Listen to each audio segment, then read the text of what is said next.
Islam. Yang saya hormati kepada Tuan Imam kita pada malam ni, yang saya hormati keseluruhan ahli jawatankuasa pihak pengurusan masjid, keseluruhan pimpinan masyarakat setempat, termasuk ketua kaum, ketua adat dan sekitarnya.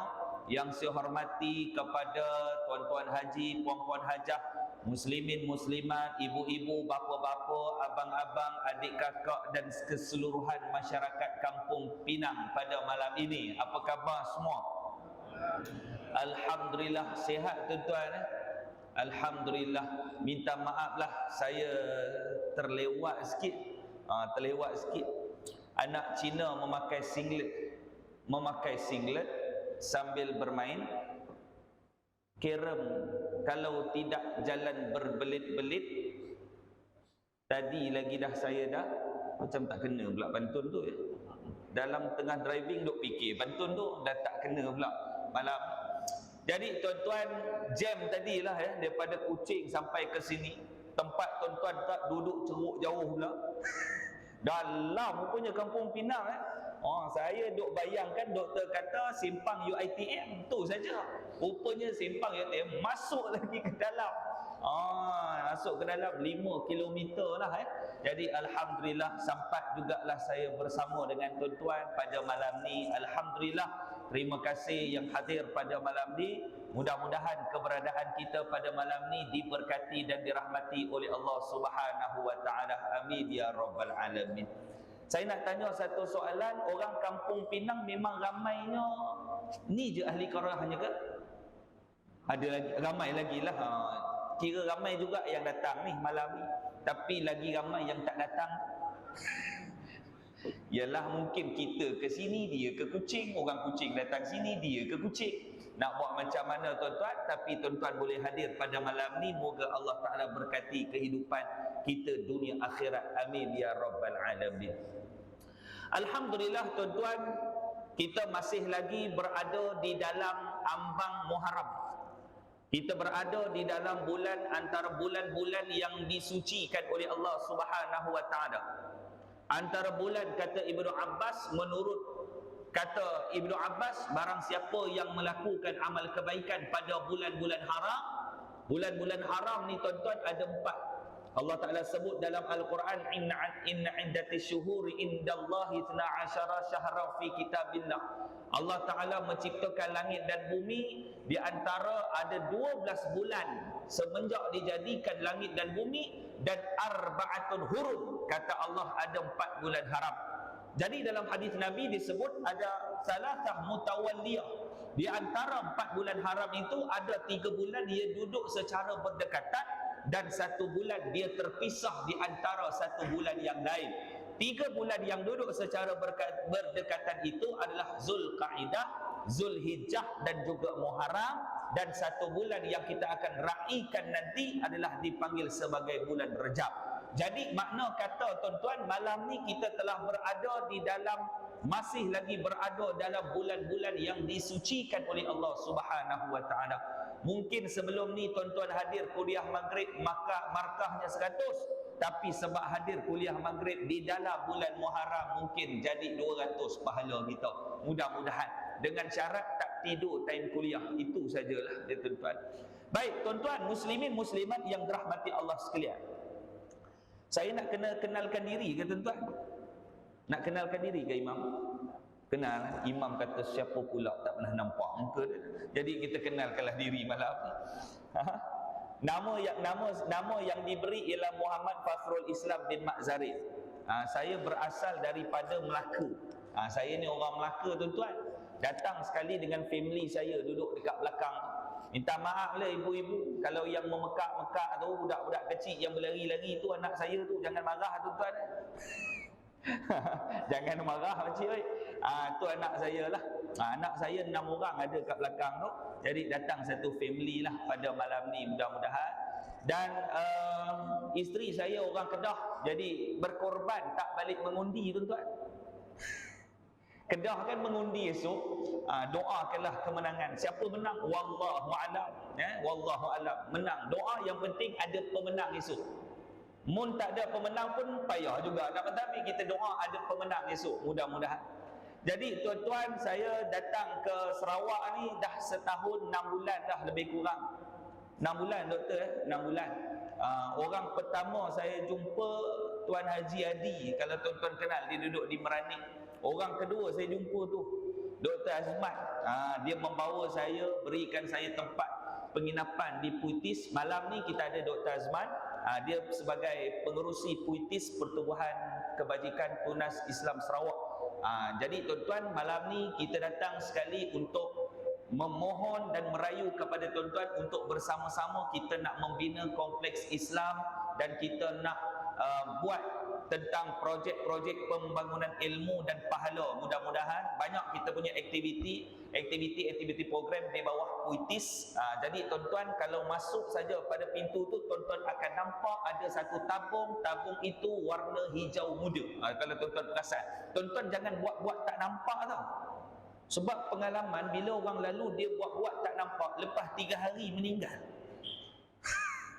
Tak adalah bergurau tuan-tuan. Jadi tabung tu tuan-tuan boleh sedekah, boleh derma untuk projek pembangunan orang Islam itu sendiri. Sekarang kami di Matang ada buat kompleks Islam Syarqawi di bawah Puitis. Kompleks Islam kita nak bina. Anak tuan-tuan boleh belajar kat sana satu hari nanti, dan tuan-tuan pun akan boleh belajar duduk di pondok nanti satu hari nanti. Doakan supaya cepat didirikan.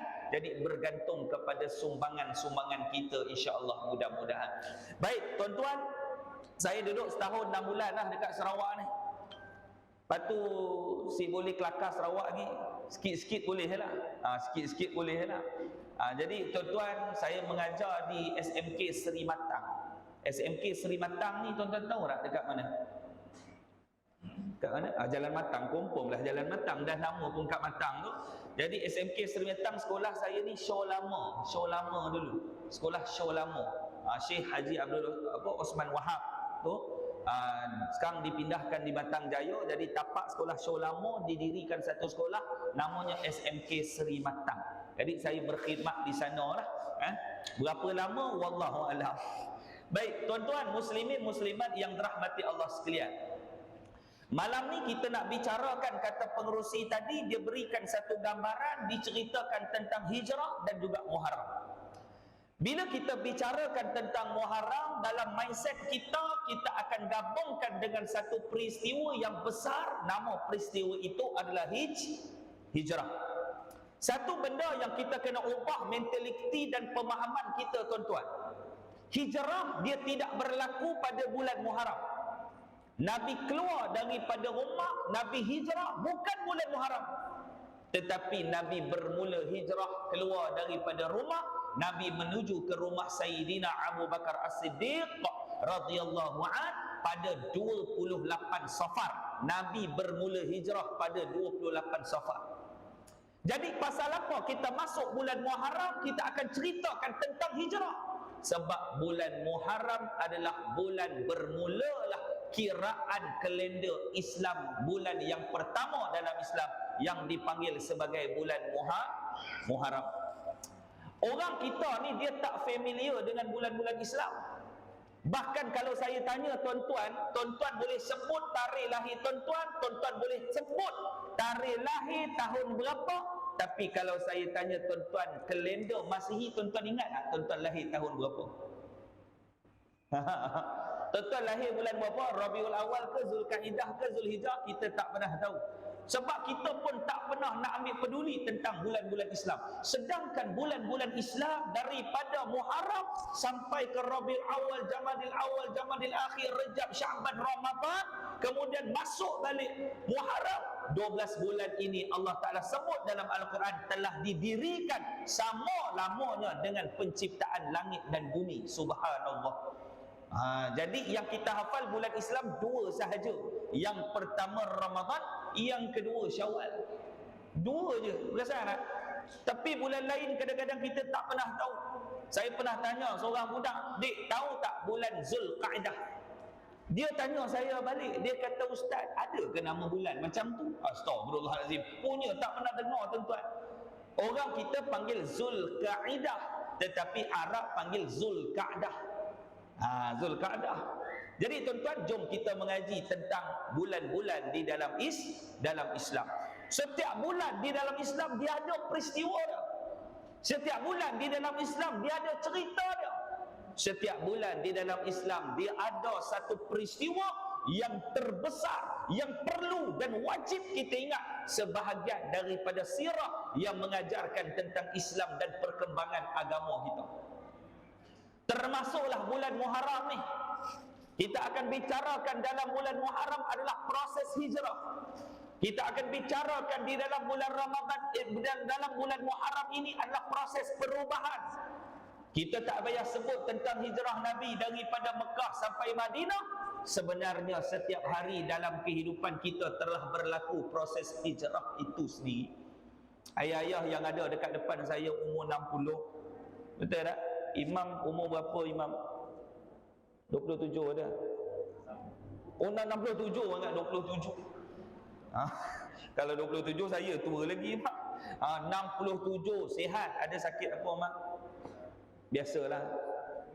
Sakit tua lah. Sakit tua dia tak boleh tak ada ubat tuan-tuan. Doktor tak ada bagi ubat muda, tak ada. Dia memang sakit tua. Jadi mudah-mudahan kita doakan imam kita sihat tuan-tuan. Amin ya rabbal alamin. Kalau imam tak sihat payah, siapa nak jadi imam? Tuan-tuan berani tak jadi imam? Orang tolak dia, dia tolak orang. Orang tolak dia, dia tolak orang. Haji boleh ke depan jadi imam? InsyaAllah teruskan. Doh ayat dah. Haji imam tak ada, haji imam tak datang. Tak apa, InsyaAllah. Takut dia jadi imam dah.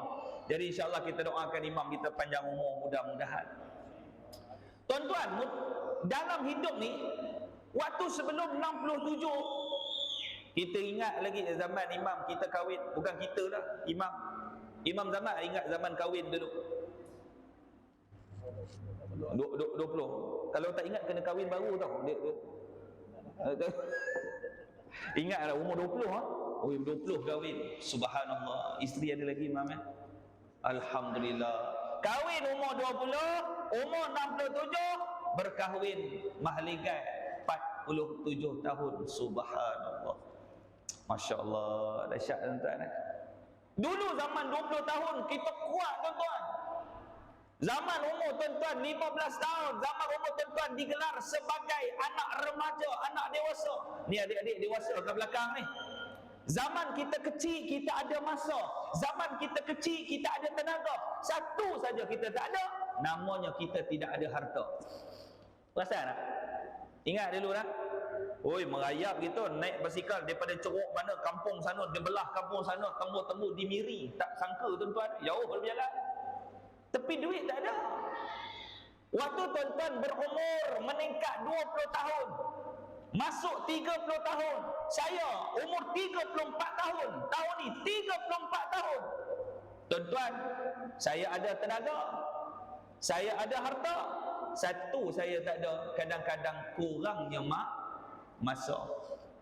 Masuk umur 40, masuk umur 50, tuan-tuan umur 60, 70 tahun, tuan-tuan ada harta, tuan-tuan ada masa, tapi tuan-tuan tak ada tenaga.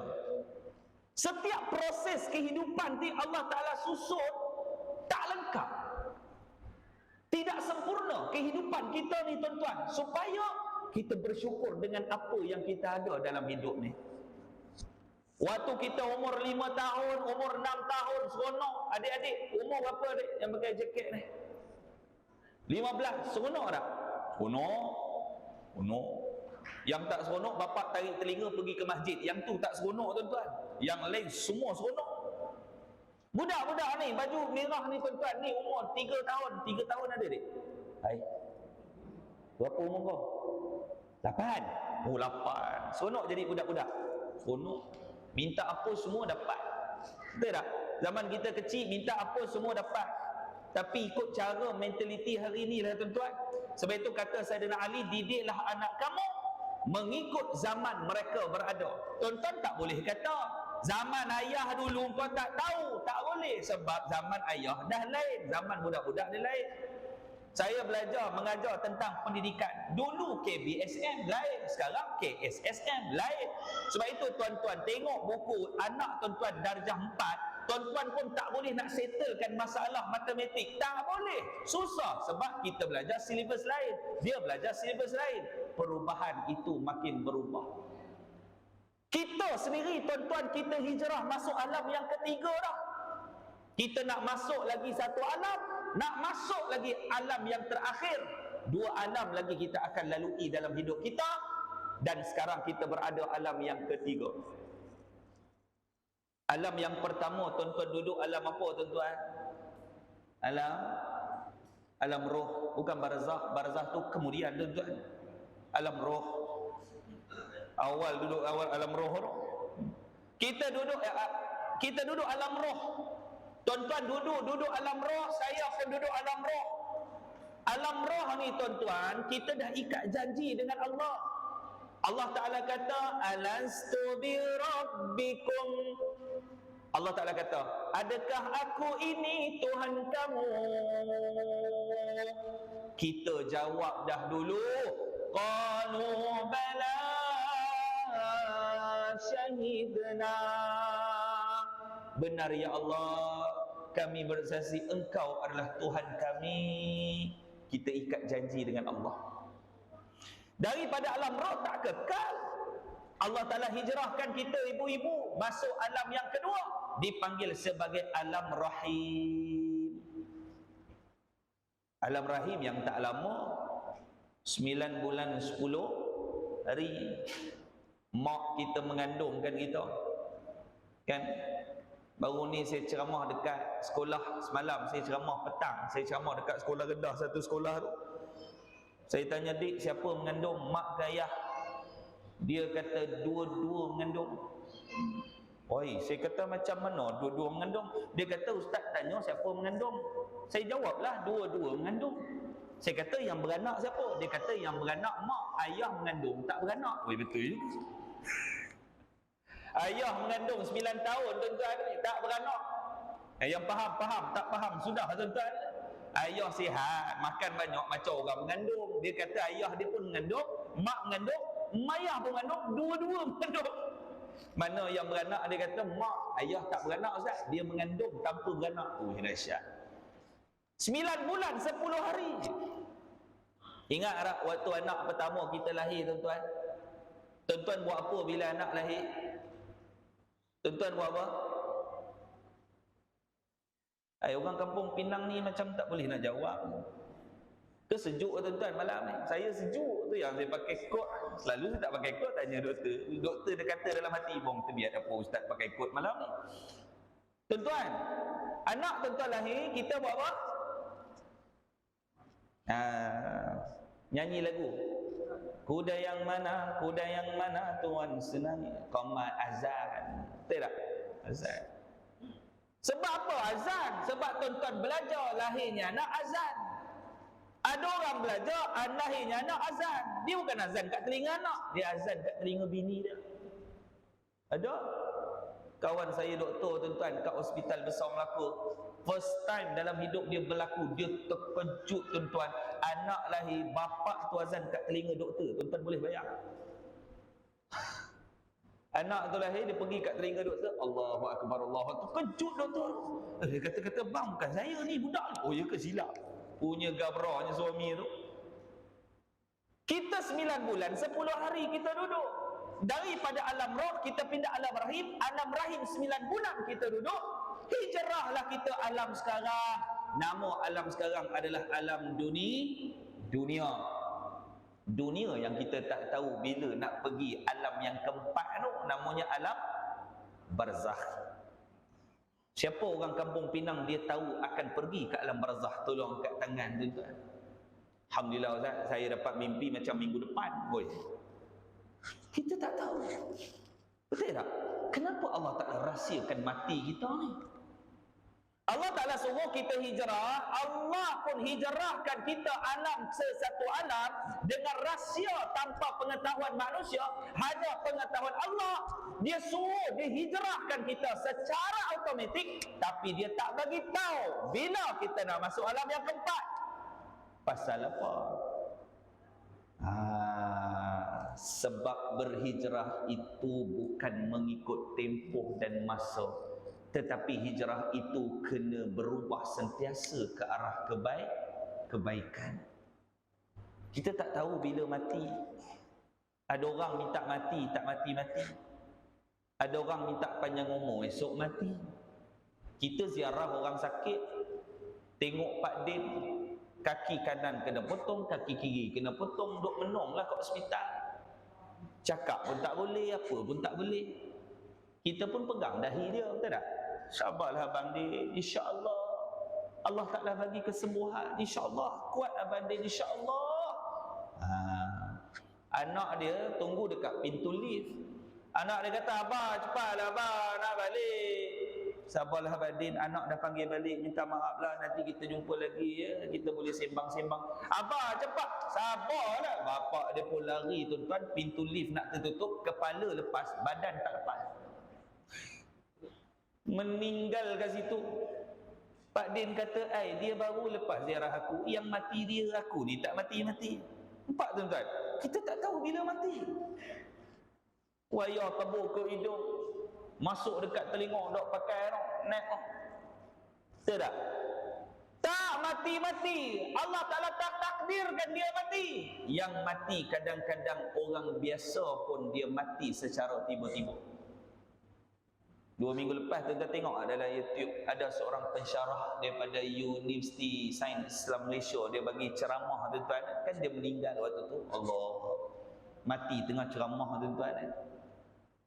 Saya pula takut mati tengah ceramah. Dia mati tengah ceramah, subhanallah. Nak kata kematian apa tuan-tuan? Baik ke jahat? Baiklah, tengah mengajar agama bagi orang faham. Ayat yang dia baca pula, berkumpullah kita bersama di padang mahsyar, subhanallah. Kita nak kematian, kita tak tahu bila mati. Itu masalah. Sebab kata ulama, bila kita hidup di dunia, Allah Ta'ala bagi 2 pilihan. فَأَلْهَمَهَا فُجُورَهَا وَتَقْوَاهَا. Allah Ta'ala bagi tahu dalam diri manusia ada 2 gelombang nafsu. فَأَلْهَمَهَا فُجُورَهَا. Gelombang yang tak elok, gelombang yang tak bagus, gelombang yang buruk. Yang kedua dipanggil sebagai gelombang takwa.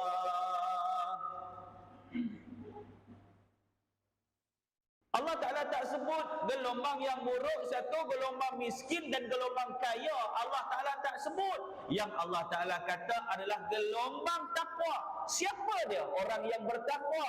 Inna akramakum indallahi atqakum. Sesungguhnya orang yang paling mulia kata Allah adalah orang yang paling bertakwa. Siapa dia orang takwa ni apa? Pernah tak kita tanya, takwa ni apa benda? Sabar ni apa benda? Redha ni apa? Istilah-istilah tu nampak biasa kan? Tapi kita faham tak sebenar-benar istilah tu? Saya forum dengan satu lecturer Universiti Islam Antarabangsa di Gombak, Selangor beberapa ketika dahulu. Dia bahagian psikologi. Dia cerita tentang kawalan minda, neuron ni bercantum dengan neuron ni, otak masa berkaitkan dengan saya tengok tu, power gila. Bila sampai turn saya cerita tentang bagaimana penciptaan manusia yang ada dalam diri manusia, dan saya sebut ada beberapa istilah. Rupanya tuan-tuan, dia ni profesor. Habis saya ceramah, dia tanya saya, dia kata, "Ustaz, bila Ustaz buat pembentangan, ada 11 istilah saya tak faham." Oh, sudah tuan-tuan. Saya pun dah seram sejuk. Profesor. Saya kata, "Prof, yang mana Prof tak faham?" Saya catat ada 11. Apa makna sabar yang sebenar? Apa makna redha? Apa makna syukur? Apa makna ikhlas? Kacau tuan-tuan. Betul tak? Redha ni apa redha? Takwa ni apa? Saya ceramah dekat Johor tuan-tuan. Saya tanya ada satu pakcik tu. Saya kata, "Pakcik, takwa ni apa? Dia kata, ustaz, takwa ni paling senang, takut bini tua. Astagfirullahalazim. Dia pusing kot tu pula. Ni pun problem juga Pak Zir. Takwa ni apa? Takwa. Takwa ni ada orang kata takut kepada Allah. Ya, boleh. Melaksanakan segala perintahnya dan meninggalkan segala larangannya. Sebab itu Allah Ta'ala kata orang yang hebat adalah orang yang bertakwa.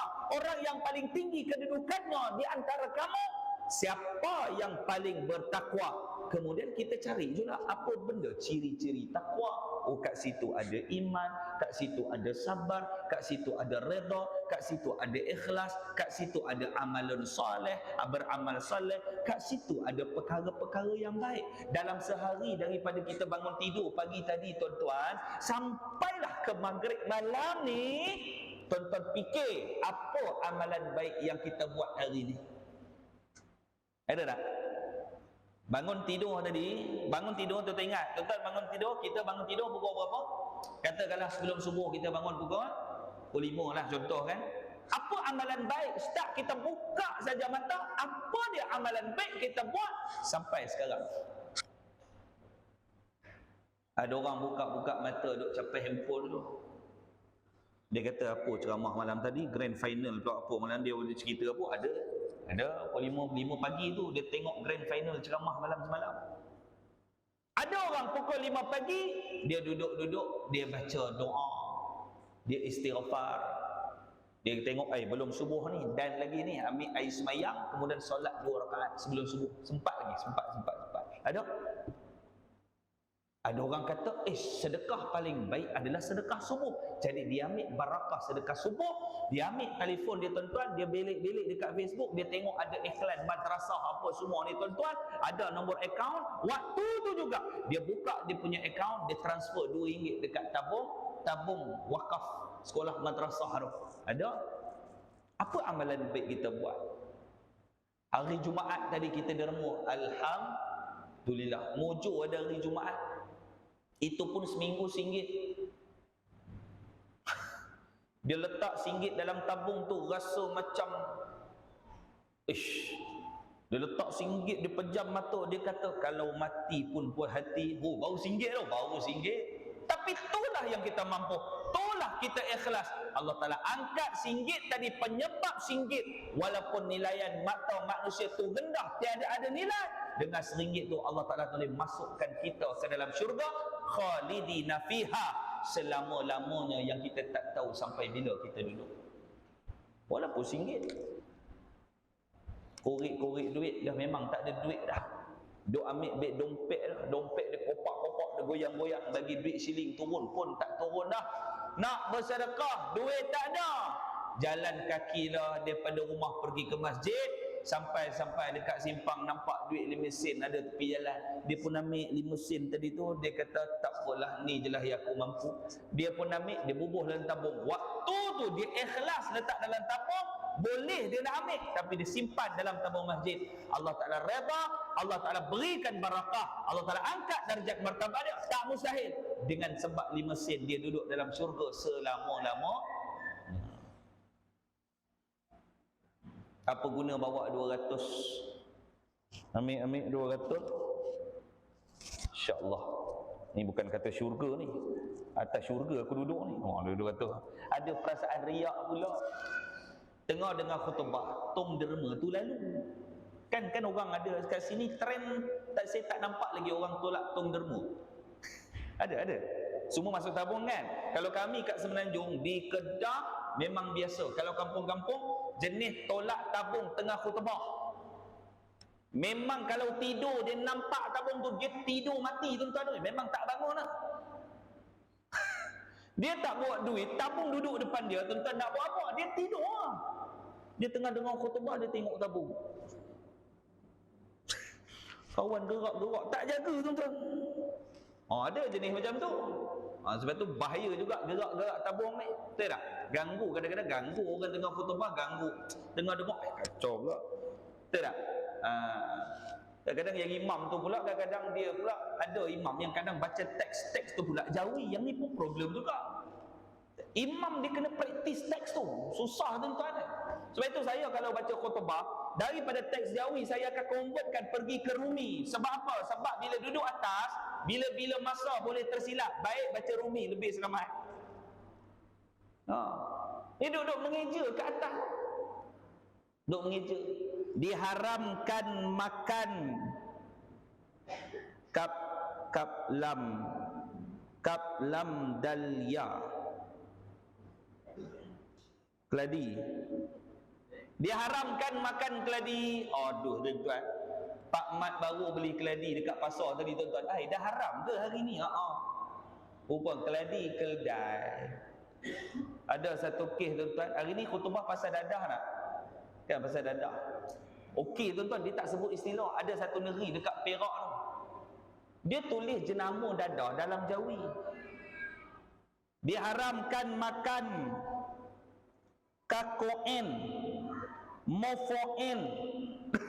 Imam dia baca satu-satu jenama dadah. Kakoen, mofoen. Dia kata jenama dadah tu apa benda? Kakoen, mofoen. Ni pun masalah juga. Betul tak? Tuan-tuan, kita letak dalam tabung derma, ikhlas pada Allah. Moga Allah Ta'ala angkat darjat martabat kita. Apa yang boleh kita buat untuk agama? Tuan-tuan boleh buat untuk agama dengan duit tuan-tuan. Dengan duit yang ada kita ni, kita bagi pada jalan Allah. Mulai hari ni, awal Muharram, beserta tahun baru Islam ni, ya Allah, aku nak latih diri aku supaya rajinkan bersedekah pada jalanmu ya Allah. Kena ada azam, kena ada tekad. Itu ciri orang yang bertakwa. Berbeza tuan-tuan, orang Islam dengan orang beriman tu berbeza, tak sama. Orang Islam dia belum tentu beriman, tapi kalau dia beriman, dia orang Islam yang terbaik. Tuan-tuan boleh faham konsep dia? Tuan-tuan boleh faham? Orang Islam belum tentu beriman, tapi kalau dia beriman, itulah orang Islam yang baik. Contohlah dalam kuliah maghrib ni, semua hadir. Bila semua hadir, tak semua tidur. Tapi kalau ada yang tidur, dia hadir kuliah maghrib tu. Tuan-tuan boleh faham konsep tu? Kan? Orang Islam belum tentu beriman, tapi kalau dia beriman, itulah orang Islam. Allah Ta'ala sebut dalam Quran, A'udhu billahi minasyaitanir rajim. Qalatil a'rabu amanna Qul lam tu'minu walakin qulu aslamna. Sadaqallahul azim. Allah Ta'ala kata, orang Arab Badawi dia datang jumpa Nabi. Ya Rasulullah, kami dah beriman. Dia datang jumpa Nabi, dia isytihar, kami dah beriman.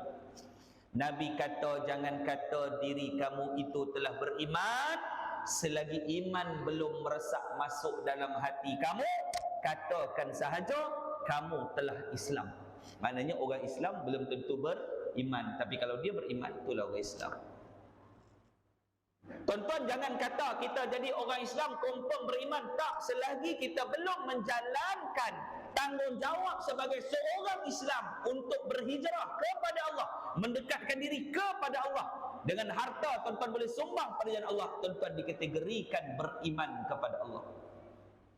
Ada orang dia nak mantapkan iman dia, dia nak buat sunnah-sunnah Nabi. Silakan. Tuan-tuan, kalau kita tak mampu nak menghidupkan sunnah Nabi, kalau kita tak mampu nak membangunkan agama, tuan-tuan jangan berdiri bersama dengan orang yang nak merosakkan agama. Hari ini ramai orang yang nak merosakkan agama, ramai ke tidak? Ramai. Orang pakai serban, dia kata lekeh. Orang pakai jubah, dia kata poyo. Tahu poyo? Orang sini panggil apa poyo? Macam apa je? Susah agak duduk depan, nasi kena tanya je. Dah imam paling dekat, nak buat macam mana? Tanya tuan-tuan duduk jauh, diam, duduk menong. Tak apalah ustaz tanya, ustaz jawab je lah. Tak masalah. Poyo ni dia macam orang Sarawak panggil apa? Doktor Azman poyo ni? Action. Oh, action. Betul tu. Action. Poyo, belagak. Alah, pakai jubah action lah tu. Tunjuk alim lah. Dia pakai jubah sebab dia nak dapat pahala sunnah Nabi. Kita yang tak nak pakai jubah, jangan hina orang yang tak yang memakai jubah. Tuan-tuan tak pakai serban, jangan hina orang yang pakai serban. Tuan-tuan tak pakai kopiah, jangan hina orang yang pakai kopiah. Kita kalau tak nak membangunkan agama, jangan menjadi orang yang merosakkan agama. Hari ini ramai anak-anak muda dekat TikTok merosakkan agama. Banyak tak? Banyak. Ni TikTok ni bukan semua benda betul tak? Tuan-tuan rindu zaman dulu kan? Handphone tak ada. Tak ada dia tengok-tengok TikTok lah. Ayah umur 70 yang ada kat depan saya ni ada TikTok. Dulu zaman-zaman kita mana ada TikTok? Zaman-zaman ayah-ayah dulu mana ada TikTok? Kita pakai handphone 3T10 Nokia 3310. Itu paling maju lah dulu tu. Awal tahun 90-an tu. Itu dulu tu. Itu namanya polifonik. Bila dah polifonik, dia masuk awal tahun 2000, dia panggil dulu monofonik tak? Monofonik dia naik polifonik. Bunyi dia sedap sikit. Dulu kan kita pakai infrared, ingat tak? Infrared duduk dekat, duduk gabung kepala dengan kepala baru dapat transfer gambar. Lepas tu ada kaedah Bluetooth. Sebelum 3310, ayah-ayah pakai apa? Handphone batu-batu rosak. Atina sampai ke langit tu, duduk tekan. Madam, belagak baru beli handphone tu, gedabak besar tuan-tuan. Duk simpan kat poket tak boleh, bawa handbag handphone tu, jangan main-main. Sekarang handphone makin nipis. Betul tak? Handphone makin nipis. Aksiden dekat Kuching, polis tak sampai lagi dalam grup WhatsApp tuan-tuan sampai dah. Orang pergi Mekah dulu 6 bulan. Sekarang pergi Mekah tuan-tuan, anak tidur pukul 9 malam, pukul 6 pagi bapak selfie depan Kaabah. Sekejap lah sekarang. Betul tak? Dulu anak nak keluar rumah, ayah kata sebelum pukul 6 balik. Sebab apa? Sebab tak tahu nak telefon macam mana, tak tahu anak pergi ke mana. Sekarang anak keluar suruh video call, bukti dekat mana, tunjuk ayah dekat mana sekarang. Ui, kacau.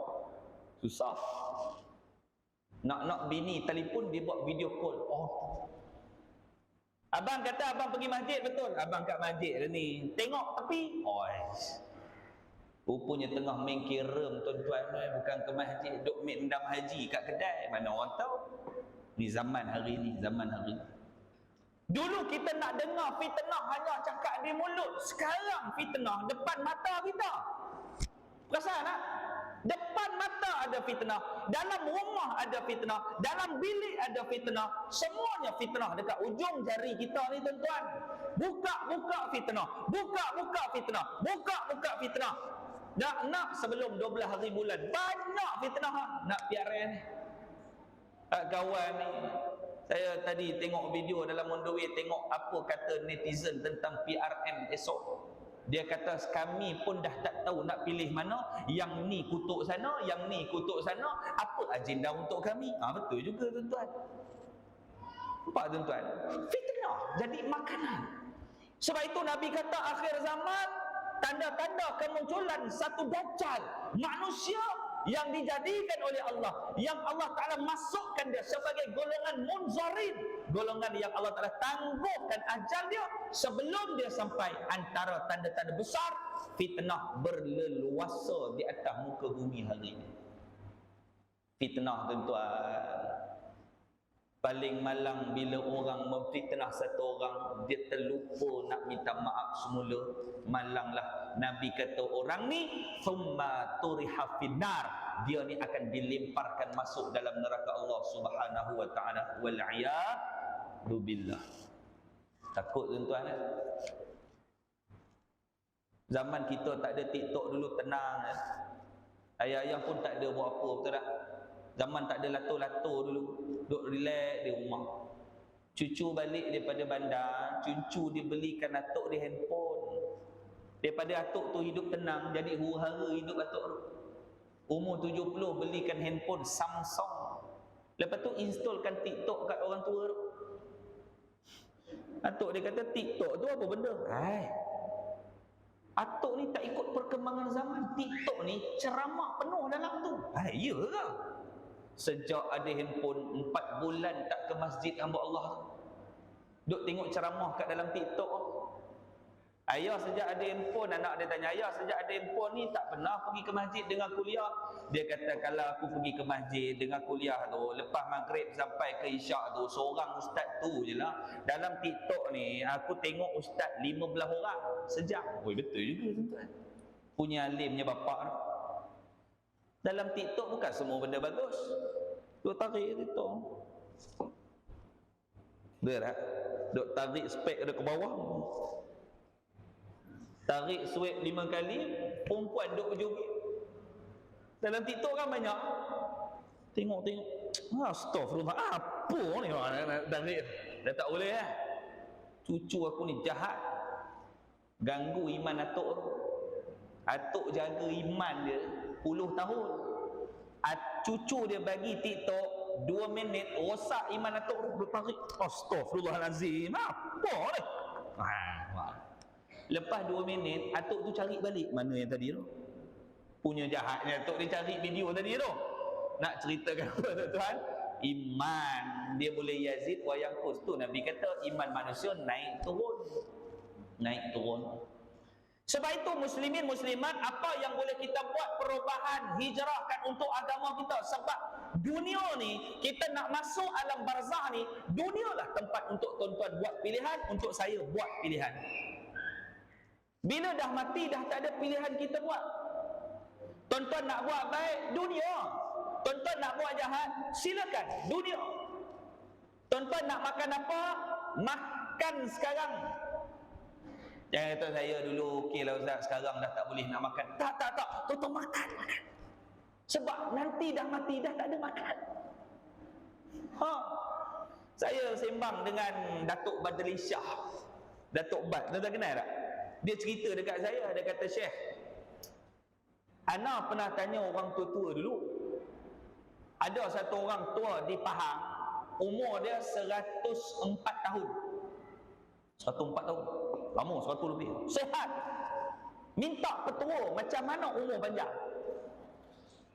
Yang Pak Ji ni pun cerita, kalau nak umur panjang, dia kata makan tu jangan sayang, nak makan je. Aku terasa nak makan. Tapi kan orang kata makan kambing sakit kepala, dah berumur ni makan daging banyak, makan seafood ada gout. Dia kata dah. Bukan sekadar makan, bila nak makan tu kamu kena bercakap dengan makanan tu. Sudah tuan-tuan, bercakap dengan makanan. Tuan-tuan tak boleh makan apa? Tuan-tuan tak boleh makan kambing. Tuan-tuan makanlah kambing. Tuan-tuan bercakap dengan kambing. Saya pun tanya nak bercakap macam mana. Dia kata senang lah. Wahai kambing, aku makan kau, kau jangan makan aku ya. Bismillah. Betul juga. Aku makan kau, kau jangan makan aku balik. Maknanya jangan bagi aku sakit tu. Makan, nak makan apa tuan-tuan, makanlah kat dunia. Sebab apa? Dunia ni tempat tuan-tuan buat pilihan. Dah mati mana ada KFC? Dah mati tuan-tuan, dah tak ada dah mi kolok, tak ada dah. Tuan-tuan belasah lah sekarang. Betul tak? Belasah. Dah mati, dah tak ada pilihan. Jadi tuan-tuan, alang-alang buat pilihan di dunia, buat pilihan yang terbaik. Alang-alang tuan-tuan nak bagi sedekah, bagi sungguh lah. Alang-alang tuan-tuan nak berkereta, beli sungguh-sungguh kereta lah. Sebab dunia, dia perlu benda tu. Tapi jangan dengan kesenangan dunia yang kita boleh melalai dan melekakan kita kepada Allah. Sebelum ni tak ada motor, jalan kaki pergi ke masjid. Anak belikan skuter. Masjid pun tak singgah, menonong. Masjid dia lalu je masjid tuan-tuan. Punya tak singgah, nampak? Dengan kesenangan dia lupa kepada Allah. Anak belikan kita tuan-tuan Azia Rahmah. Ada Azia Rahmah murah tuan-tuan, 23,000 Sabah Sarawak, 22,000 Semenanjung. Dah saya survey dah. Tapi manual. Mun tuan-tuan ada gout, si boleh pakai. Sakit tuan-tuan tu. Azia. Sejak ada kereta, tak pernah bawa kereta sampai ke rumah Allah. Rugi tak? rugi. Simpan. Takut calak. Malas aku bawa kereta baru pergi ke masjid. Pernah lah dulu aku bawa kereta, budak duk tarik duit shilling sampai daripada depan sampai belakang. Ish, geram aku. Oh, ke situ pula. Tuan-tuan, buatlah pilihan dekat dunia. Kata Jibril alaihi salam kepada Nabi, "Ya Muhammad, hiduplah di dunia, tapi kamu kena ingat satu masa kamu akan mati nanti." Hiduplah dunia ni, hidup macam biasa. Tuan-tuan, saya pesan untuk diri saya, tuan-tuan, berapa banyak kita berikan pada jalan Allah. Walaupun tak ada duit kita, tuan-tuan, apa cara yang kita boleh nak bawa diri kita ni bertemu dengan Allah? Apa sumbangan kita? Paling kurang apa dia, tuan-tuan? Tuan-tuan hadir pada malam ni, sahabat-sahabat kita ni menjadi saksi sesama kita di hadapan Allah, tuan-tuan. Sebab itu Allah Ta'ala kata dalam Quran, wa kadzalika ja'alnakum ummatan wasatan litakunu syuhada 'alan nas wa yakuna ar-rasulu 'alaikum syahida. Allah Ta'ala kata kita akan menjadi saksi sesama kita di akhirat nanti. Allah. Ni geng kuliah maghrib. Tuan-tuan ni dipanggil geng kuliah maghrib. Asal ada ustaz muka tuan-tuan, mana ada muka orang lain? Betul tak? Sesama kita ni, yang sebelah kita ni, dia jadi saksi dekat kita. Ya Allah, betul ya Allah, haji tu dia duduk sebelah aku ya Allah. Memang dia duduk sebelah aku ya Allah. Dia jadi saksi. Walaupun dia berbeza fahaman politik, tapi bila duduk kat masjid, dia satu arah sahaja. Betul tak? Masjid ini adalah menyatu padukan manusia. Tuan-tuan, janganlah bawa politik masuk ke masjid. Masalah. Pengurusi warna kuning, Bilal warna coklat, gaduh, buat mesyuarat, tak capai kata sepakat. Sebab apa? Dia bawa mentaliti politik datang ke masjid. Tak boleh. Sebab masjid menyatu padukan. Aus dan Khazraj, mereka berperang 300 tahun. Mereka bergaduh 300 tahun. Sebab agama Islam sampai mereka bersaudara sampai hari ini, hidup di Madinah aman dan damai sampai hari ini. Sebab apa? Agama menyatu padukan kita. Dia pergi ke masjid, kita pun pergi ke masjid. Dia sembahyang, kita pun sembahyang. Dia baca Quran, kita pun baca Quran. Dia sedekah, kita pun sedekah. Disebabkan politik, kita hina rakan sesama Islam kita. Tuan-tuan, cuba tengok, tuan-tuan. Disebabkan perbezaan itu, kita hilang maruah kita sebagai orang Islam. Hari ini orang bukan Islam, dia melihat Islam semakin berpecah. Mereka mencari jalan dan peluang untuk merosakkan Islam. Hari ini tak mustahil. Di Barat hari ini diciptakan setiap hari, setiap waktu, kaligator Nabi dan ahli keluarga Nabi mereka hina sepanjang hari. Sebab apa? Orang Islam itu berpecah. Jadi tuan-tuan, jom kita kuatkan jemaah kita, Kampung Pinang. Kita sepakat untuk kita fikir bagaimana kita nak memartabatkan ummah dalam masyarakat kita. Tuan-tuan muslimin muslimat yang dirahmati Allah sekalian, bila kita masuk alam dunia ni, apa yang kita nak rebut adalah amalun salih. Sebab itu apa sumbangan kita untuk agama? Kalau tuan-tuan boleh sumbang dengan duit, silakan. Tak mampu dengan duit, dengan tenaga, tuan-tuan silakan. Tak mampu dengan tenaga, tuan-tuan sumbang dengan buah fikiran, silakan. Tuan-tuan tak mampu apa sekalipun, doakan kebaikan untuk masyarakat kampung kita pun dah besar rahmat dah, tuan-tuan. Itu juga sumbangan kita. Walaupun sekecil-kecil kita sumbang, tapi Allah Ta'ala kata faman ya'mal mithqala dzarratin khairan yarah. Walaupun sebesar zarah kita buat amal kebaikan, maka Allah Ta'ala pasti dan pasti akan nilai kita, tuan-tuan, di akhirat nanti. Sebab itu muslimin muslimat yang dirahmati Allah sekalian, Nabi sallallahu alaihi wasallam dia menunjukkan kepada kita dalam proses kita nak bawa penghijrahan, nak bawa perubahan, nak bawa satu metod dakwah yang baru, nak bawa mengeluarkan manusia daripada minad dhulumati ila nur, daripada kegelapan kepada cahaya, tidak semudah apa yang kita ungkap. Nabi lalui dengan pengorbanan yang cukup hebat. Sebab itu dalam proses kita nak jadi baik, dalam proses hijrah ni tuan-tuan, dia tak senang. Mesti ada kekangan. Tuan-tuan perasan tak?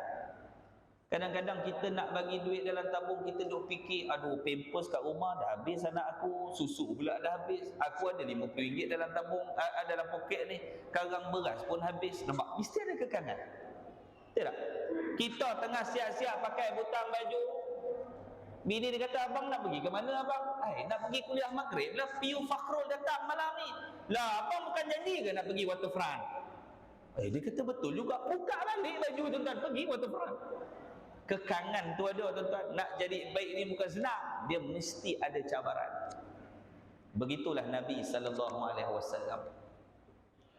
Nabi pergi ke Madinah, tak semudah Nabi berjalan seperti Isra' wal Mi'raj. Isra' wal Mi'raj mudah, Allah Ta'ala bagi Nabi burak, Nabi berjalan naik burak sepantas kilat. Pun ada orang tanya, kenapa Allah Ta'ala tak bagi burak je? Sibuk nak pergi bersembunyi belah duduk kat sana 3 hari, kemudian berjalan pula berjumpa dengan pakar berburu Abu Jahal, Suraqah bin Malik, mujur tak kena pancung dengan Suraqah bin Malik, sampai Nabi berjalan hampir sebulan baru nak sampai Madinah. Kenapa tak bagi burak sekelip mata sampai? Allah Ta'ala nak tunjukkan, nak hijrah ni dia bukan satu benda yang bukan satu benda yang senang, dia benda yang susah. Dengan kesusahan, tekanan itulah Allah Ta'ala kata, "Lau kana 'aradan qariban wa safaran qasidan lattaba'u walakin ba'udat 'alaihi musyaqqah." Allah Ta'ala kata, kalau agama ni senang, semua orang akan ikut Islam. Tapi sebab agama ni dia benda mahal. Nak dapat benda mahal, dia perlu lakukan pengorbanan. Nak masuk syurga, kita kena berkorban. Perasan tak? Nak masuk neraka tak payah berkorban. Tak payah nak berkorban sembahyang, tak payah nak baca Quran, tak payah nak bersedekah, masuklah neraka. Tapi nak masuk syurga, dia kena korban. Korban harta, korban tenaga, korban masa. Ada masa sembahyang, dia suruh kita kena sembahyang. Bila kita tak sembahyang, dia berdosakan kita, dosa besar. Sebab apa? Nak menunjukkan, nak jadi orang baik ni dia benda yang cukup mahal. Dengan mahal itulah kita akan perolehi tempat yang cukup istimewa. Mudah-mudahan yang hadir pada malam ni kita dimasukkan ke dalam syurga oleh Allah Subhanahu wa taala. Amin ya rabbal alamin. Jangan pandang perjalanan kehidupan satu orang manusia, tetapi pandanglah pengakhiran satu orang manusia. Sebab perjalanan hidup kita tak sama. Ada orang Allah Ta'ala aturkan perjalanan dia dengan kemaksiatan kepada Allah. 60 tahun tak sembahyang, sibuk main judi, nombor ekor, main toto. Tahu toto tuan-tuan, tipu orang tak ada otak, tu toto tu. Main nombor, hari-hari duk fikir meneka nombor apa tak tahu hari ni, duk fikir nombor. Tapi pengakhiran kehidupan dia, Allah Ta'ala campakkan hidayah dalam hati dia. Dia boleh menangis tengah malam, dalam satu saat dia boleh berubah tuan-tuan, mati dia selepas itu syurga untuk dia. Siapa tahu?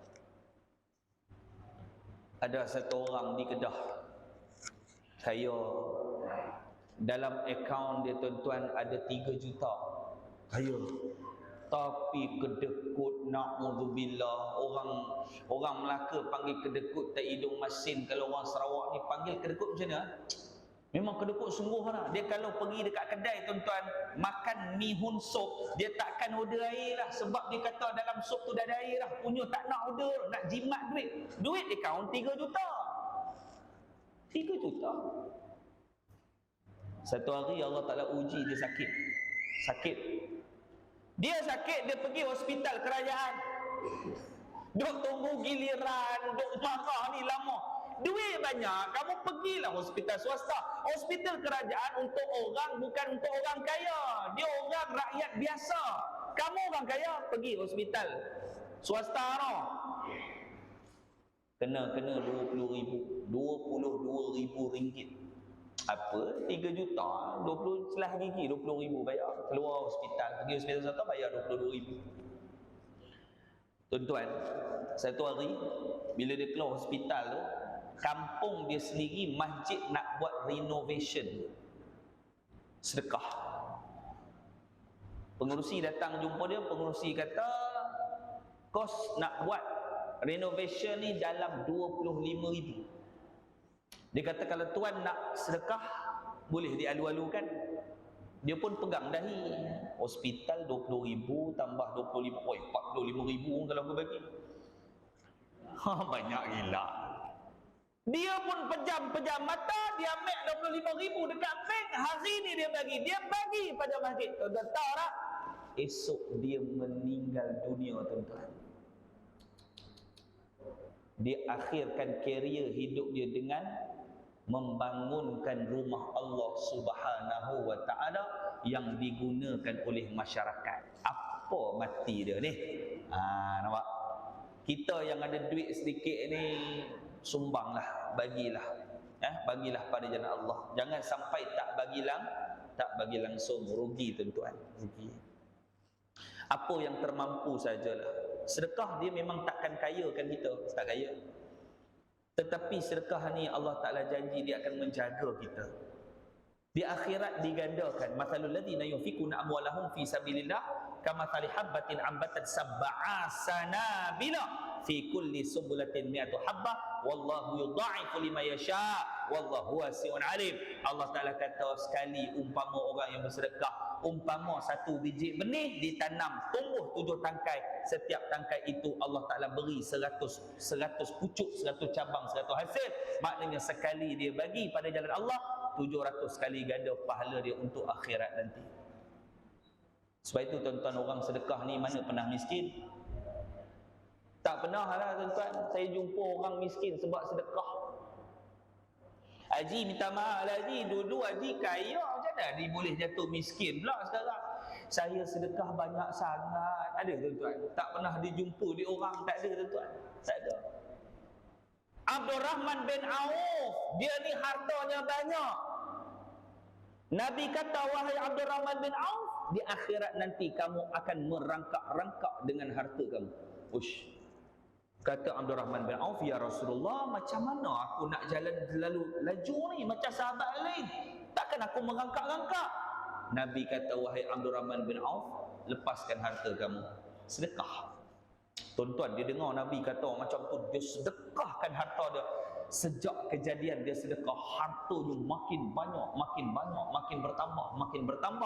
Sebab itu Abdul Rahman bin Auf dia termasuk di antara jutawan yang berada di Mekah. Nabi jutawan tak Nabi? Sebab apa tuan-tuan tak kata Nabi jutawan? Sebab ustaz-ustaz dulu cerita Nabi ni kerja dia mengembala kambing. Pasal tak? Nabi ni dia membesar dengan mengembala kambing. Tuan-tuan, Nabi pernah mengembala kambing. Bukan Nabi membesar dengan mengembala kambing. Nabi pernah mengembala kambing. Di sisi lain, Nabi seorang tokoh perniagaan yang berjaya. Sewaktu Nabi berkahwin dengan Siti Khadijah, umur Nabi 25 tahun, Nabi berikan mas kahwin kepada Siti Khadijah 15 ekor unta. Mas kahwin, mahar 15 ekor unta. Satu unta kita tuan-tuan, katakanlah 15,000, tuan-tuan kalikan dengan 10, 150,000, tuan-tuan kalikan dengan 5 kali 15 berapa? Saya pendidikan Islam bukan matematik. Tu yang lambat sikit nak tangkap. Berapa je? Kena tanya lagi minggu depan. 75 lah 75 nak? 75,000 tambah 100,000. Mas kahwin Nabi bagi Siti Khadijah 175,000 ringgit kalau ditukar duit hari ni. Kaya Nabi, mas kahwin boleh bagi. Kita mas kahwin sebentuk cincin emas. Itu pun nak pergi Minang, duk sediakan cincin, pinangan tu ditolak. Allah. Betul tak? Teringat saya satu lagu, tuan-tuan, lama saya tak nyanyi lagu ni. Tuan-tuan ingat tak lagu Si Cincin Emas? Pernah tak dengar lagu tu? Dia pergi pinang dekat satu orang, tapi pinangan tu tak ditolak. Ada unsur-unsur haram pada lirik lagu tu, tuan-tuan. Si cincin emas mengingat perkara yang lepas, yang telah berlaku tak berapa lama dahulu. Pernah dengar lagu tu kan? Dia pergi pinang, pinanganku tak diterima. Kan ku tanya mengapa, dengan perlahan dia berkata, dia sudah ada yang punya. Cincin emas dikembalikan, ku letak di tapak tangan, ku pakai di jariku untuk kenanganku. Orang lelaki mana boleh pakai cincin emas? Haram. Nampak tak? Bahaya tuan-tuan. Lagu nampak sedap, tapi unsur bercanggah dengan agama. Bahaya juga hiburan sekarang. Baik tuan-tuan muslimin muslimat yang dirahmati Allah sekalian, setiap hari setiap waktu umur kita berubah.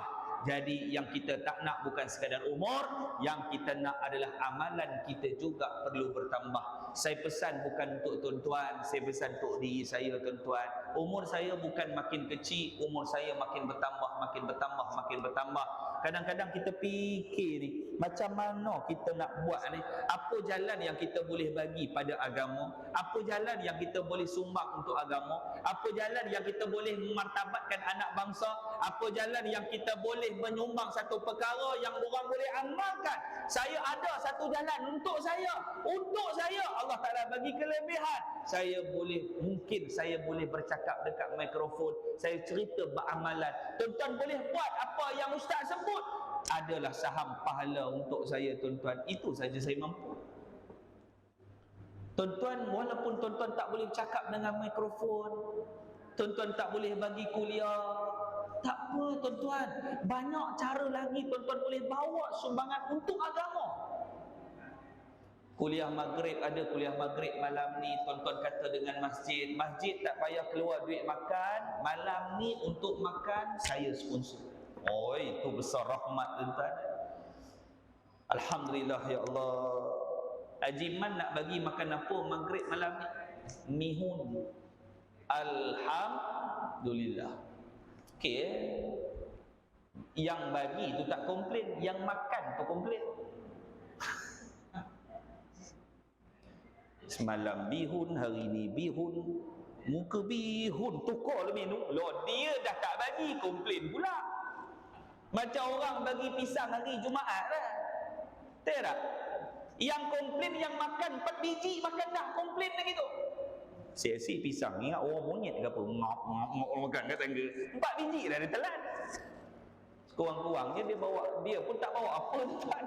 Orang bagi sedekah. Silakan tuan-tuan ada kebun pisang, tuan-tuan ambil standar, ada malam pula tuan-tuan letak pahala tuan-tuan. Tuan-tuan ada buah jagung tanam belakang rumah, ada kuliah malam ni, bawalah 20 biji letak atas meja tuan-tuan. Jemaah makan lepas balik kuliah, dia ucap terima kasih kepada tuan-tuan sediakan makan, dia doakan pahala tuan-tuan, doakan rezeki tuan-tuan. Takkan itu pahala untuk kita? Kadang-kadang dia tak perlu dengan duit, dia gunakan apa yang ada dekat seliling kita sahaja boleh menjadi sedekahun jariyatun, sedekah yang berpanjangan. Baik tuan-tuan, mudah-mudahan tuan-tuan bersempena dengan hijrah ini kita cari jalan yang paling terbaik untuk kita memberi dan mendermakan segala apa yang kita ada pada jalan Allah Subhanahu wa taala. Mudah-mudahan kampung Pinang ini menjadi sebuah kampung yang diberkati oleh Allah Subhanahu wa taala. Amin ya rabbal alamin. Saya ingat cukuplah sekadar itu saja tuan-tuan. Sebab saya nampak macam ada orang menyusun pinggan kat luar. Maknanya ada makan juga malam ni tuan-tuan, ada makan saya takut makanan tu sejuk, jadi kita berhenti. Dia makan panas-panas ni sedap. Sebelum makanan tu sejuk kita berhentilah tuan-tuan, dah 8.30 dah. Okey, jadi mudah-mudahan tuan-tuan Allah Taala berkati kehidupan kita dunia dan juga akhirat. Untuk ibu-ibu kat belakang saya dulu, saya rajin menyakat ibu-ibu, jadi saya tak nampak apa benda kat belakang. Nampak bulan, bintang kat belakang. Udah menghalang pandangan, saya tak nampak, muka mak tak nampak, anak saya tu seorang, mana dia pergi dekat tu. Jadi tuan-tuan, jadi saya ingat cukuplah sekadar itu saja. Yang baik itu datang daripada Allah, yang buruk itu datang daripada kelemahan diri saya. Tuan-tuan, saya mohon ampun dan maaf kalau saya ada terkasar bahasa dan juga sebagainya, terlanjur bicara, saya mohon maaflah. Jadi tuan-tuan, sebelum saya tamatkan ceramah pada malam ni, ada dua perkara lah saya nak sebut. Yang pertama sekali, tuan-tuan, saya nak kita sama-sama kalau ada rezeki lebih sikit, tuan-tuan boleh sumbang dekat tabung warna hijau itu, tabung untuk puitis pembangunan kompleks Islam Syarqawi, satu. Yang kedua, kita ada buat majlis-majlis ilmu. Yang ketiga, kita ada menyumbang kepada orang susah, fakir, miskin, mu'alaf dan juga sebagainya. Yang keempat, kita pun nak menampung kos-kos. Contoh, kita ada pondok di Kampung Reban. Saya ingat jauh lah daripada situ. Mana Kampung Reban tu, tuan? Tak jauh lah. Tuan-tuan pergi Kampung Reban, ada dekat kampung tu ada pondok yang telah dibina. Sekarang ni menempatkan ada katil 20 orang pelajar. Kita masih lagi menunggu dan menerima pelajar yang sudi untuk bukan menyambung, yang duduk di sana untuk belajar tentang agama, dan ada ustaz dekat sana. Jadi sedekah-sedekah ini tuan-tuan disalurkan untuk pada jalan Allah. Mudah-mudahan ada saham untuk puitis timnya dan juga kepada tuan-tuan khususnya, insya-Allah mudah-mudahan sedekatun jariyatun, sedekah yang berpanjangan. Mudah-mudahan tuan-tuan ada masa, ada ruang, tuan-tuan pergi ke Matang, Batu 10.5, Batu 10.5. Ada dekat dalam taman, masuk sikit ada kawasan tapak pembinaan kompleks Islam Syarqawi. Tuan-tuan pun boleh pergi ke sana, tuan-tuan tengok-tengoklah nangga-nangga tempat. Mudah-mudahan ada ilham untuk apa yang kita nak sumbang pada puitis untuk membangun bersama kompleks Islam ini, mudah-mudahan insya-Allah. Jadi saya ingat cukup sekadar itu saja. Jadi yang kedua, alang-alang